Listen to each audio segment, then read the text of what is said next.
ഒരുപാട് താമസം വന്ന് ഡിലേഡ് ആയിട്ട് കിടക്കുന്ന വിഷയങ്ങളിൽ ദൈവം ഇടപെടുന്നതിന് വേണ്ടി ഇന്ന് ഞാൻ പ്രത്യേകം പ്രാർത്ഥിക്കാൻ വേണ്ടി പോവുകയാണ്. ദൈവത്തിൻ്റെ ഇടപെടൽ നിങ്ങളുടെ ജീവിതത്തിലേക്ക് നിശ്ചയമായി കടന്നു വരും.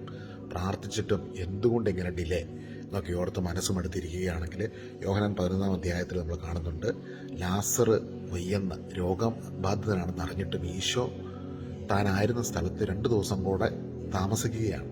ലാസറിനെ കാണാൻ ചെല്ലുന്നത് മനഃപൂർവ്വം കർത്താവ് വൈകിപ്പിക്കുക.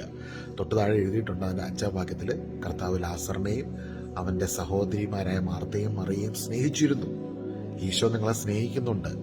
ഇന്ന് വരുന്ന ഈ ഡിലേസ്, ഇന്ന് കടന്നു പോകുന്ന ഈ താമസങ്ങൾ, അത് ദൈവ പ്രവൃത്തിക്ക് കാരണമായി തീരും. വലിയ ദൈവിക അത്ഭുതത്തിന് ആ കുടുംബം സാക്ഷിയായി. ആ ദേശത്തിന് മുൻപിൽ ലാസറിന്റെ റെസ്റ്റ് ഓഫ് ദ ലൈഫ് എന്ന് പറയുന്നത്, ലാസർ എന്ന് പറയുന്ന ആ വ്യക്തിയെ കാണുമ്പോൾ തന്നെ ഒരു അത്ഭുതമായി ജനങ്ങൾ നോക്കിക്കണ്ടു അല്ലേ?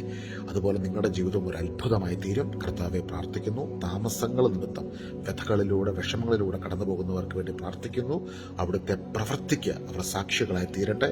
ഇന്നേ ദിവസം അവരുടെ നിരവധിയായ വിഷയങ്ങളിൽ അവിടുന്ന് ഇടപെടണമേ എന്ന് പ്രാർത്ഥിക്കുന്നു. അവിടുത്തെ ആത്മാവിന്റെ ശക്തിയാൽ അവരെ സമാശ്വസിപ്പിക്കണമേ, ശക്തിപ്പെടുത്തണമേ. ഇപ്പോൾ തന്നെ അവരുടെ ജീവിതത്തിൽ വലിയ ദൈവിക സമാശ്വാസം കടന്നു വരുന്നതിന് വേണ്ടി പ്രാർത്ഥിക്കുന്നു.